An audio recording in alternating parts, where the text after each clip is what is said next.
Depression, anxiety, and stress are only a few of the many things that many people face on the daily. Studies show that students all around the world have been detrimentally impacted by the COVID-19 pandemic, more specifically, their mental health. Today, I chose to speak about student mental health, not only because many people around me have been deeply mentally affected by all that is currently going on around us, but because I also believe it is a topic that is at times swept under the rug, as one would say.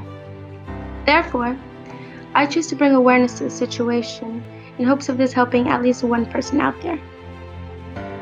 Statistics show that anxiety is the top percent and concern among college students, followed by depression.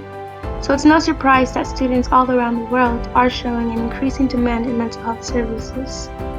Unfortunately, mental health services are often viewed as a luxury or even something unnecessary. The truth is, mental health is just as important as one's physical health. Not only because mental issues can affect your physical well-being, but because it affects your day-to-day life, the way you think, feel, handle what you feel, and behave. Mental illnesses can be consuming. Suddenly, simple tasks begin to feel impossible. What was once your favorite activity now feels like a chore, and it feels almost as if the world is against you, but it isn't. It's no news that the pandemic has been hard for many. Changes struck unannounced and caught us by surprise. Students found and continue to find themselves impacted by all that's been going on. I know I have. See, back in March of 2020, friends and I thought of what we now know was the start of quarantine as an extended spring break. We had no idea that soon that 1 week break would turn into a loop of never-ending months. Months masked by sadness, loneliness, stress, and much more. School was still in session and we didn't know what to do. I, like many, slipped through the cracks. I began to slack in school to the point that I was certain I'd fail the school year. And I was okay with that, which is insane, might I add, because if you ask anyone, that's nothing like me. I picked up the habit of sleeping through the day and night in hopes of avoiding the walls I had now befriended because we are to leave them as little as possible.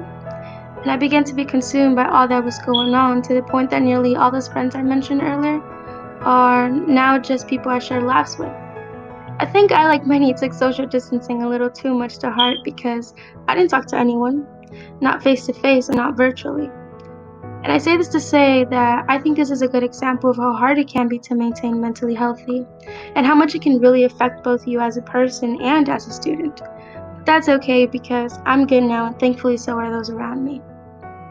And we now know that the world is most certainly not out to get any of us. The goal is to remind everyone that student mental health is very real and important, and that there are many things that can be done about it. That it's okay to feel the way one does because at the end of the day, we're all human and our feelings are part of what makes us that. But that you don't have to go through it alone. Mental health services are available. Talking to others can help and a little goes a long way. Feelings can be overwhelming, so if starting small is what helps you or a friend, so be it.